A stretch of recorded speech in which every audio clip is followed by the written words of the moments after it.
来，来，干杯，干杯！这衣服洗干净了，你帮小老板晾起来吧。要是没什么事儿，我就不打扰你们了。我也真的有事儿，我要走了。哎，石小姐，石小姐，您就别为难我了。发布会的蛋炒饭我也做了，穆建初订婚礼我也参加了，这衣服我都给他洗了，你们还想让我怎样啊？丸子好几天都没联系到我了，肯定担心死了。石小姐，小老板没放话，我真不敢放你走。那你也别拦着门啊，我又不会跑了。怎么，你们还想把我关起来啊？肯定不能关你啊。那您千万别冲动啊，小老板那边我真的招架不住。你放心，我不会连累你的。我自己跟他说。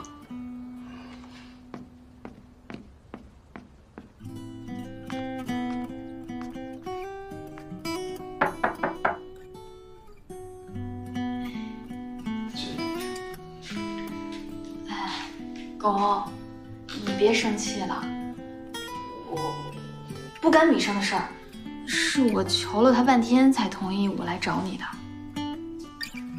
我有个事儿要跟你说一下，我该走了，我留下来也帮不上你什么忙，还挺麻烦的。你放我回家吧，好不好？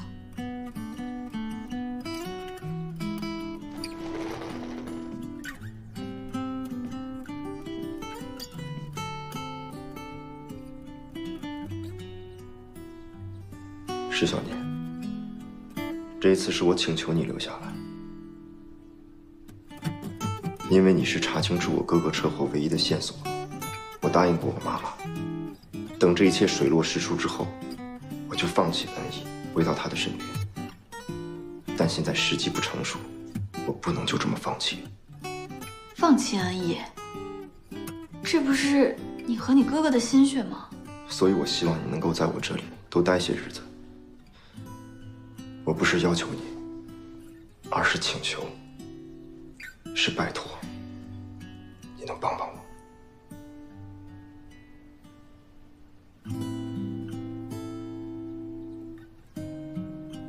好吧，看在你这么真诚的份上，我也被你打动了。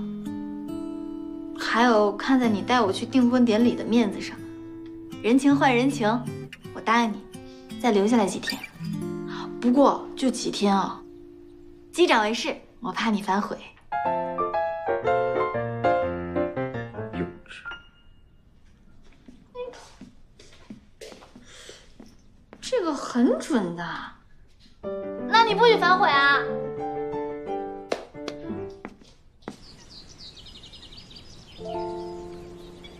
小迪，以前我看不见的时候，就经常听你跟我描述日出有多美。那个时候啊，你就是我的眼睛。我最大的心愿就是你的眼睛能康复。现在你眼睛好了，我们也得到幸福了。不过小迪，有件事情让我很困惑。你姐姐一直跟我说她画了一本漫画，你知道吗？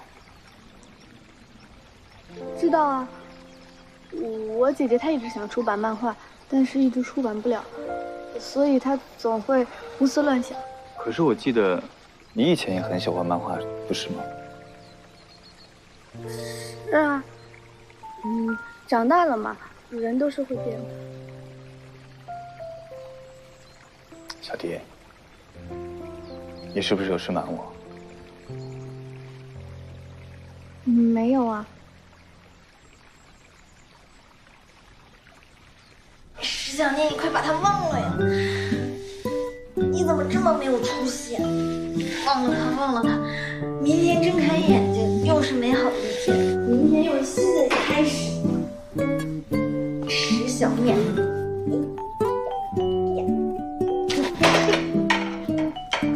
你干什么？你怎么突然出现了？挺会找地方啊，这个地方除了我，没人会来。又是因为那个穆千初啊！可是谁允许你到我健身的地方来治疗你自己的情伤？赶紧做饭去，都几点了？都几点了，你还要吃早饭啊？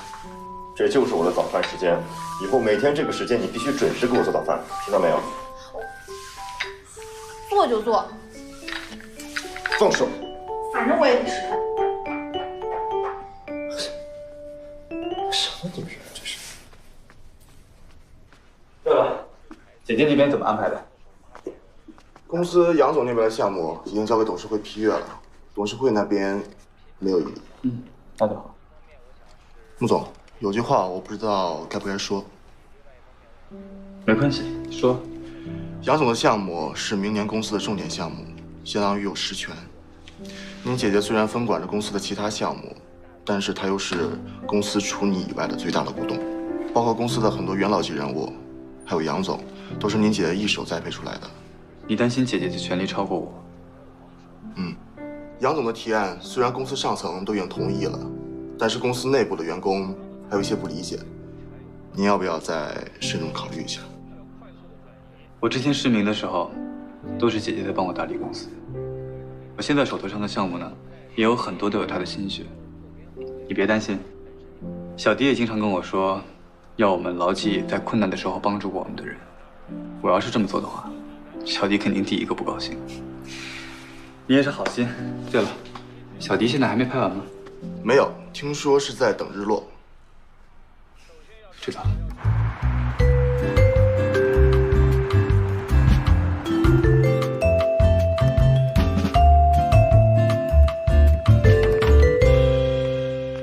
又来，这一顿早饭而已，至于吃这么多东西吗？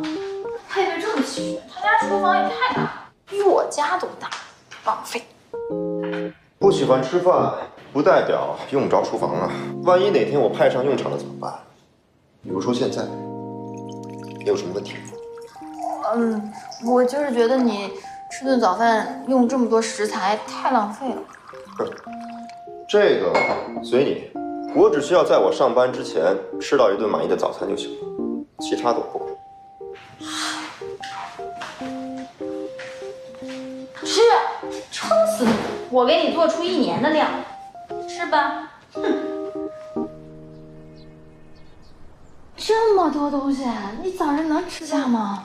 这些都是女生点的，我吃蛋炒饭，这些乱七八糟的东西你随便吃啊。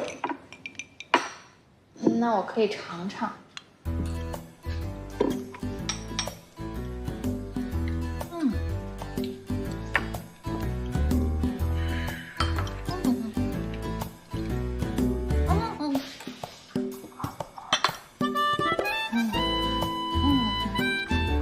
没想到你饭量这么大。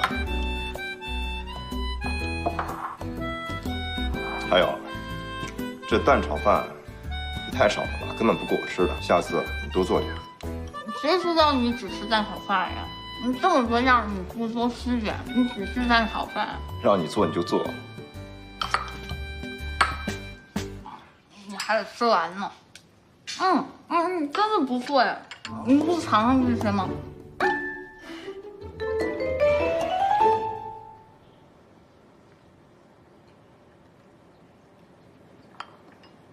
给我一箱子。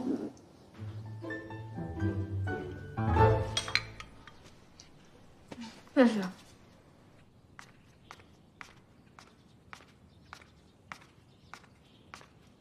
陈老板，怎么了？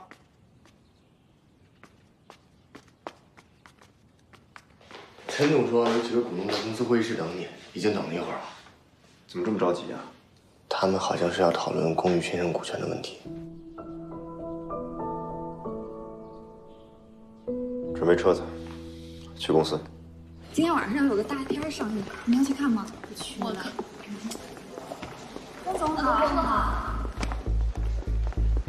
我跟你们说啊，怎么？龚总自从大老板去世之后，就很少来公司了。是啊，这一次现身，我估计肯定有大事发生。关于公寓股份收购提案及协议，这什么意思啊？龚总，既然公寓已经不在了，那么他在 NE 的股份一定要有个说法。我们讨论后呢，打算购买他的这部分股份，所以想来问问你的意思。发生这样的意外，是我们都不愿意看见的。但既然事情已经出了，我们要对恩义负责，有一些问题该处理还是要处理的。如果你们愿意的话，我们以高价收购公寓的这部分股份，这也有利于我们以后的合作，对不对，龚总？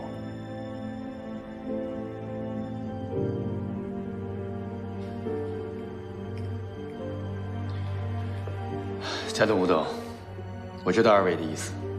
就目前来看呢，你们提出这样的想法，我觉得大家都是为了公司的未来着想啊。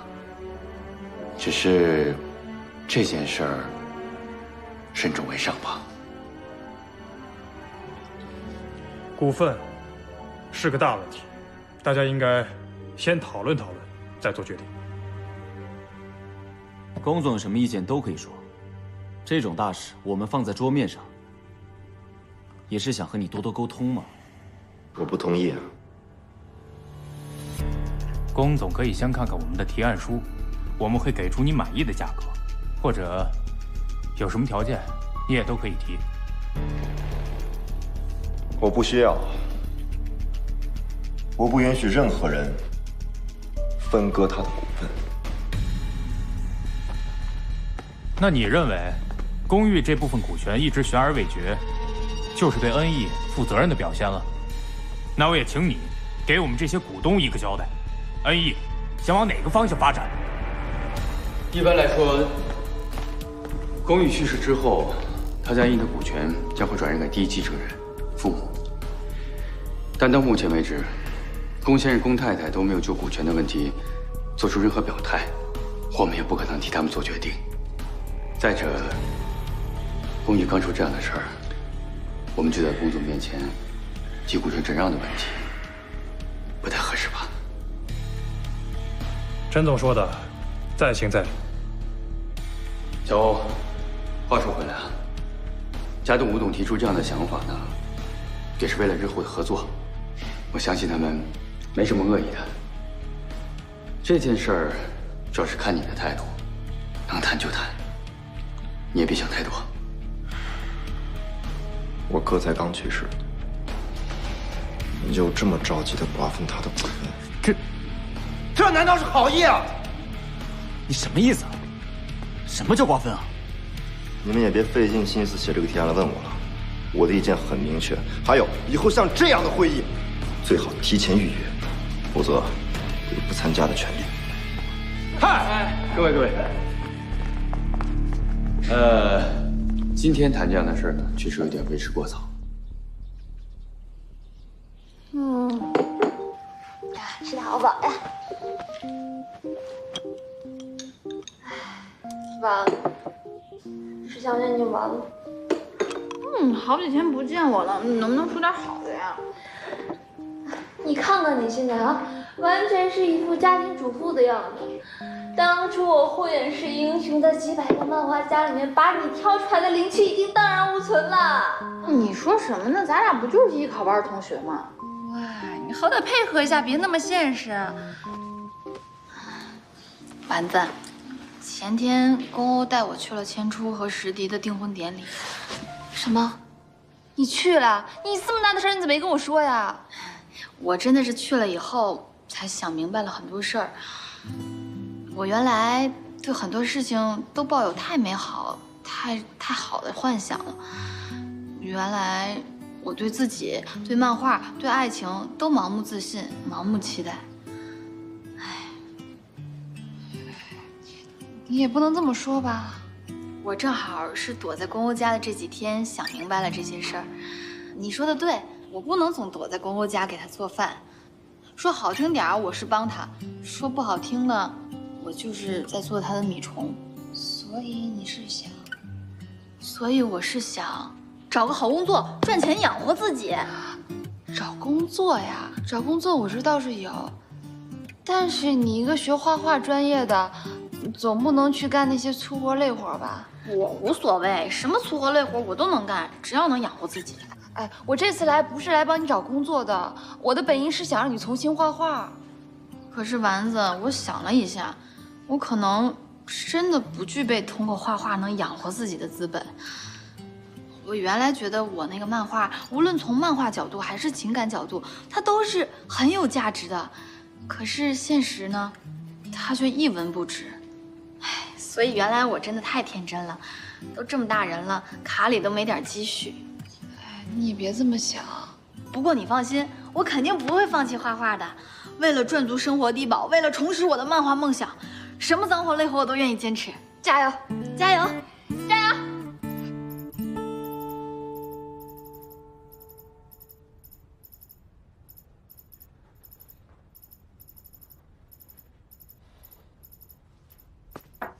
陈总，哎，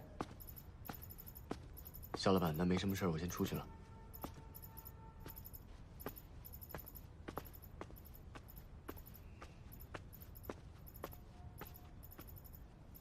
还得生气啊？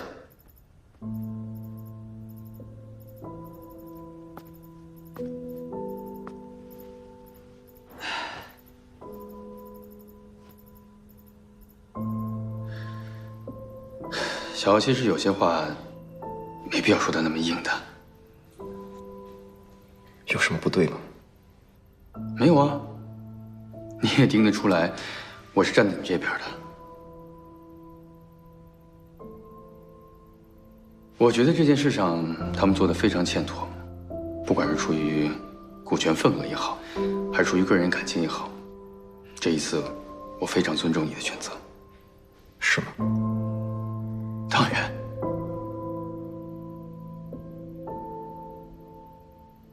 还有2件事我要跟你商量一下。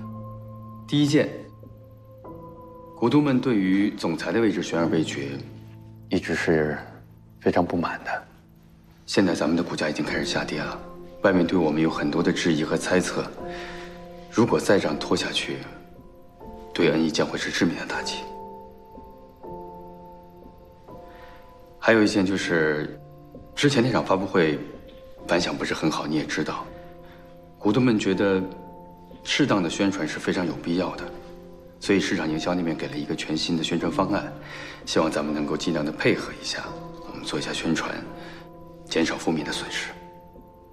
但是这个发布会呢，需要你亲自参加，股东那边已经没问题了，所以就让我来问问你的意见。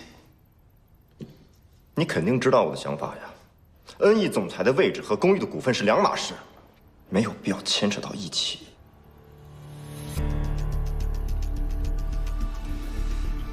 小欧，你已经3番2次的打了股东们的脸，再这样闹下去，对我们都没好处。好啊，媒体的事你们随意，我不管，只不过我不会出面。总裁的位置先这样，没有考虑周全，谁也别想动他的位置。恩义是我哥的，我不允许任何人剥夺他的权利，抢走他的位置。没有人要夺走他的股权，拿走他的位置。小欧，恩义他不是一个人的，他是大家的。商场上的事情瞬息万变，每一个决定和选择都是成败的关键。恩义的今天，他不是靠一个人单打独斗、单枪匹马，而是靠着你公欧、公寓，还有我，以及这个屋檐下每一个人的努力和智慧。你知道外面的人都说你是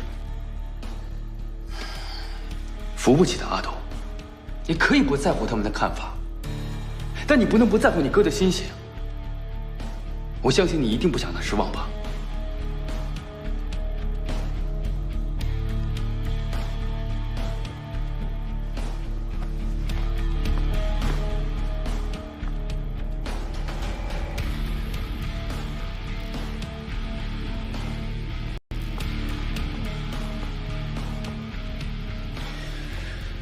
小欧想告诉你，恩义没了谁都会照常运转。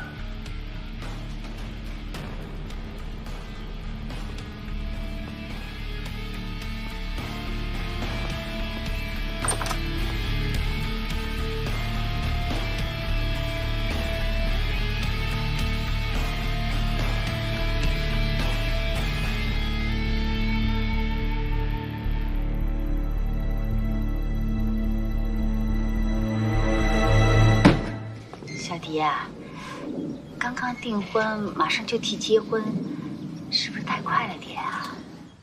这种事情当然要越快越好了，万一拖出什么变故怎么办？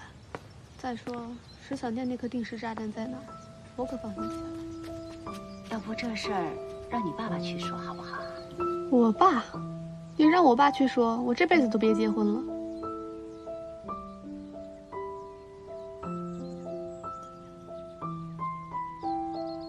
千初，千初，坐。你怎么来了？我来看看你啊，阿姨。我跟妈妈聊天呢。是吗？你们在聊什么？我方便吗？也没聊什么。你知道家长嘛，总希望女儿赶紧嫁入好人家。如果你愿意的话，我会去尽快安排。对了，我们要不要在这多待2天？这几天说是来度假的，反而都在忙工作了。我们多待2天，好好玩一玩，再看你最喜欢的日出怎么样？不用了吧，我那边通告都排满了，今天排完之后，咱们就坐晚上的航班回去，好不好？小弟姐，小弟姐，现场好了，我先去拍了。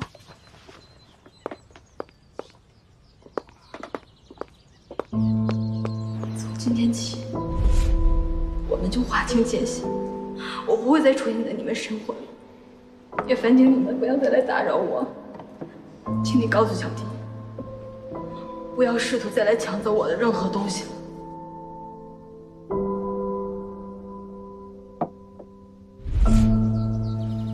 千初，千初啊，你怎么了？我没事，阿姨。这是不是太热了？我们进去坐吧。啊，不用了，我难得来看小迪，我就在外面坐吧。好。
休战5分钟，休战5分钟。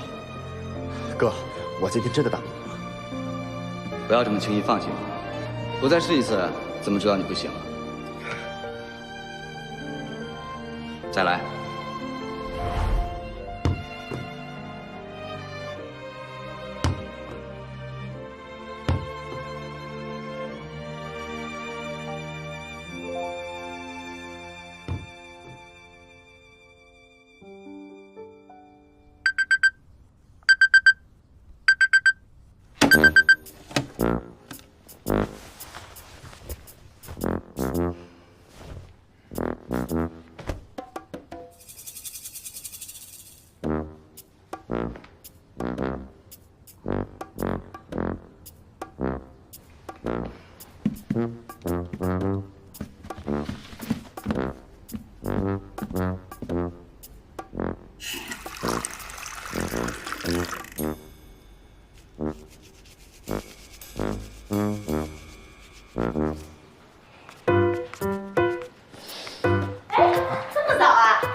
你怎么搞？我是有新工作，我要赚足钱，然后重新找回漫画梦想。我会精神满满的，为了我的新工作。你回来！你走，谁给我做饭啊？这个问题回来！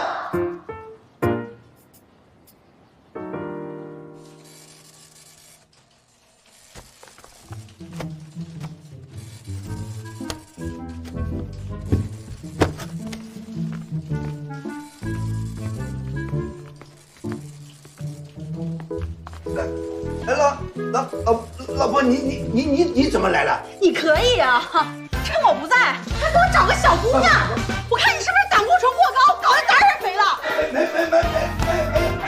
哎呦！你约我给我等着！哎，你给我站住！不要上来不开放我！你第一次来上海，你闪人心，给我给老婆小我一定。怎么样？你以为我们这儿画严肃漫画呀？我告诉你，我们要的就是这种海量更新、巨大转折的风格。你不喜欢看没关系，网上有的人喜欢看。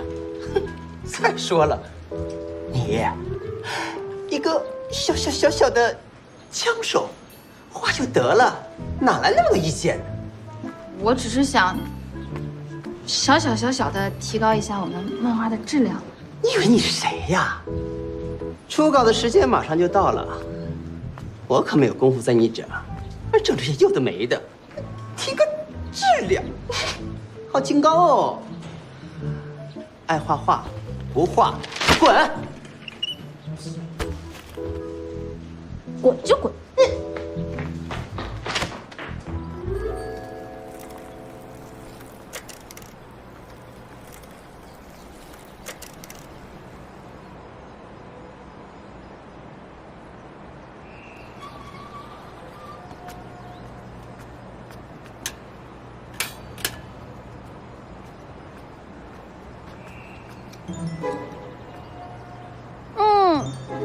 真好吃。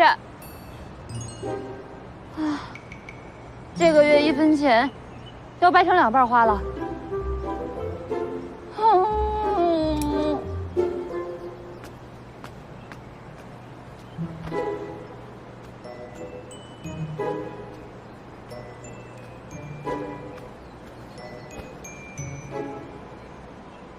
哎，刚刚怎么样？不会人家让你滚你就真滚了吧？我没有。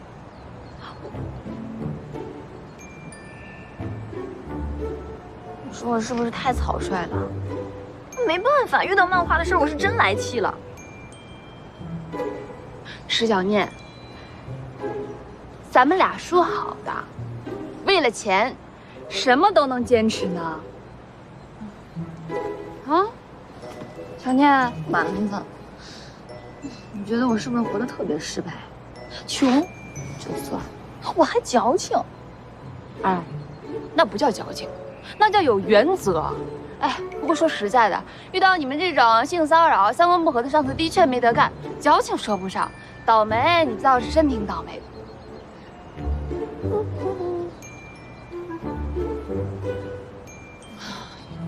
好啦，你知道吗？你下午还要面试呢，还有第3份工作呢。我相信这次肯定没有问题。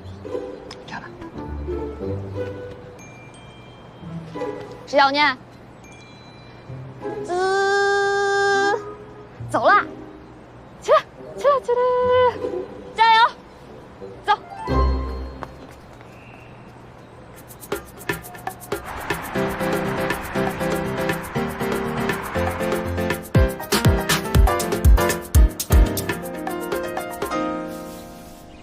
只招身强体壮的男性，那就别找我来呀！看不到简历上写着性别女啊？还好我抄了一条小路，要不然耽误了时间，我这供养单程还得多收1块钱。刷个墙也要美术专业毕业，你咋不要求搬砖的都是建筑学院博士生呢？美死你！不专业。还好是个小路。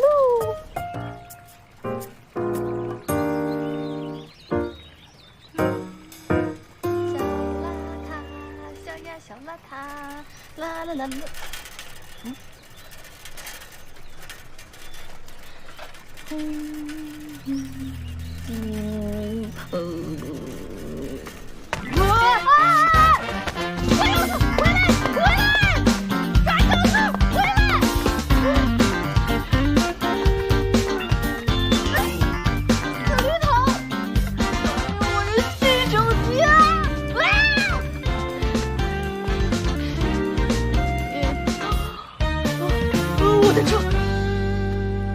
被抢了多少钱？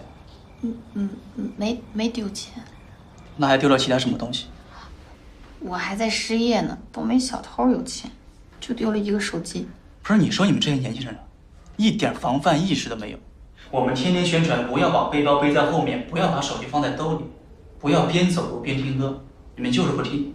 我没听歌，也没放身后，就放在车筐里了，就没了。包不能随便离身。你说说你现在，手机也丢了，钱也没有了，家人该多担心你啊！警官，我那手机刚买的，都没用多长时间呢，还能不能找回来？你先回去，等我们消息。如果手机没有转卖掉的话，找到手机的可能性还是很大的。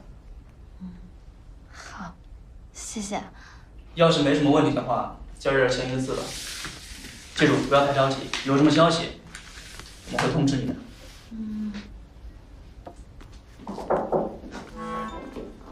哎，公，你怎么来了？啊，我说，我如果但凡早点发现那小偷，我就不会把手机放在身上了，然后他就不会抢走了。这么深的一条路，而且还是快天黑的时候，你胆子可真够大的，只身一人去追小偷。你现在该庆幸被抢的只是手机和钱包，但凡那个小偷有点邪念，你到现在都不知道该在哪哭呢。能不能有点同情心呢？人家手机已经没了，现在可倒好，钱没赚到，手机还丢了。要么怎么说你蠢呢？手机被抢就抢了吧，你一个女孩子家去追小偷，你怎么知道他的同伙没有在附近埋伏你啊？啊，我说人倒霉，喝凉水都塞牙。不过，你怎么知道我在派出所啊？你怎么找到我的？哼，你别自作多情了。是我的家务助理在买菜的时候，发现你骑车狂追小偷，然后打电话联系米生，多亏了米生反应快，调查出你在派出所，我才勉强跟过来的。哦，这么巧啊！死鸭子，嘴硬，你就承认关心我安危有那么难吗？不过我好担心我那个手机，真倒霉。你还是好好给我做饭吧，我可以给你开新事。我不，那样小丸子会说我没志气的。我要靠自己，不靠你。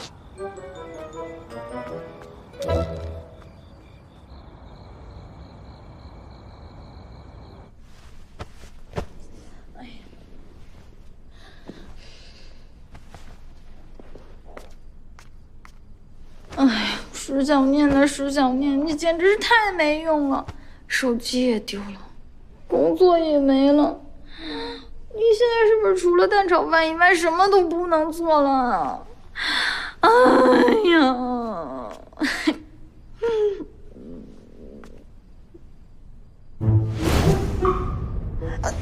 你想吓死我呀？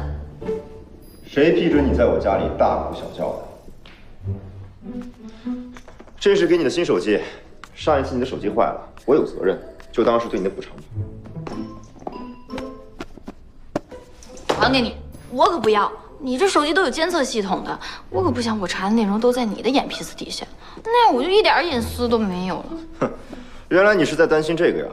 那我告诉你，上一次是因为你的手机系统没有更新，所以说你的操作我都能看得到。但现在这个手机系统啊，已经更新到最顶级的了，我想看也看不了。我再说一次啊，你要不要？不要，我可真拿走了啊！我拿走的话，你就只能用自己的钱去买手机了。我们NE的手机可是很贵的。哼，好，有骨气，那我走了。哎，给我！这本来就是我的第一个。小欧见到了，一定很高兴。压死我了你！你快起来呀！哎，干什么你？起来！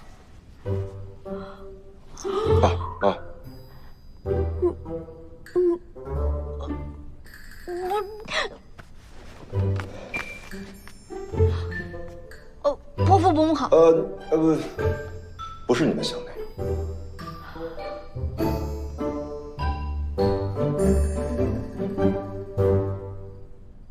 爸妈，你们怎么招呼也不打就飞过来了？说一声，我去机场接你们。哎呀，这你爸不是不让说吗？我们这么做是想给你个惊喜。什么惊喜啊？我就跟你直说了吧。我听说你和小玉的公司出了点问题，是关于股权方面的，有这么回事吧？爸，谁跟你说的这些？这些只有几个股东才能知道。这个世界上没有不透风的墙。这么大的事儿，你想瞒你老爸，那是不可能的。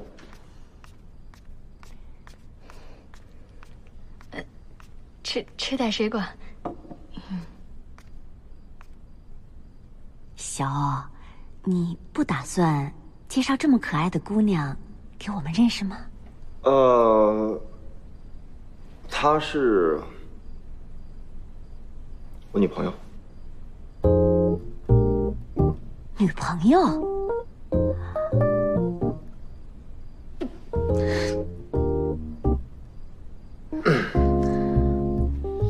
你过来一下，过来一下，我得问清楚啊！哎呀，松手干嘛呀？干嘛说我是你女朋友啊？小点声，我爸妈还在呢。现在怎么办呢？什么怎么办？将计就计呗。你干嘛不说点别的呀？话赶到这个份上了，你让我说什么好？你就说我是深夜来找你对接工作的人。我公司的职员深夜里到我家里来对接工作，这传出去更可怕吧？还有啊，现在有损失的是我，不是你。我一点没觉得当你女朋友是什么占便宜的好事儿。你错了。你可不是我女朋友，只是假扮而已。好好好。干什么？看手相？机长啊，怕你反悔。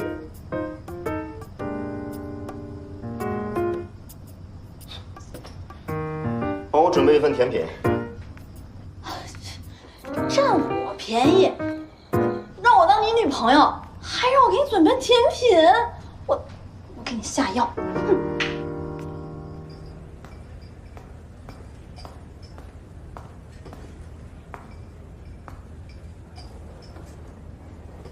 两位，不好意思来晚了。来了，陈总，坐。哎，怎么没喝酒啊？这不等你呢吗？哎，陈总，媒体宣传的事儿，公欧表现的怎么样？整体还不错，至少这一次他出现了嘛。公欧这小子，如果再耍小孩子脾气，我们就联合其他股东把他弄下去。目前来看呢，我觉得还是要以公欧为主。我们的股价波动很大，媒体发布会结束以后，所有的媒体都盯着公欧。如果这个时候他再出什么事儿，恐怕咱们都承受不了。你说的也对，新产品刚面世，销量和股市的数据才是硬道理，这关系着恩义下一步的发展。还有，这个宣传啊，行了，不说这个了。现在最重要的是股权的问题，要尽快搞定。一旦成功，你来主事。公欧呢，我们也不是要赶尽杀绝，毕竟它占着一个核心技术的优势，那就让他回去继续研究他的技术，恩义不会亏待他的。我的意思是，借着这个好形势，你该往前走一步了。下周有个汇报会，你知道吧？哦，记得。新产品上市的第1阶段的验收呢，我们和高管都会参加。公欧肯定是没什么好成绩的，所以啊，我们会把你推到前边。哎呀，你就不要再推辞了，就这么定了。好，那听你的。恩义新手机面世后销量低迷，以致股价持续降低。那么，作为近几年的业界新秀，恩义将如何面对掌门人空缺的危急关头？各界都在拭目以待。不知新任总裁上任后，恩义的股价是否会回升，还是持续低迷？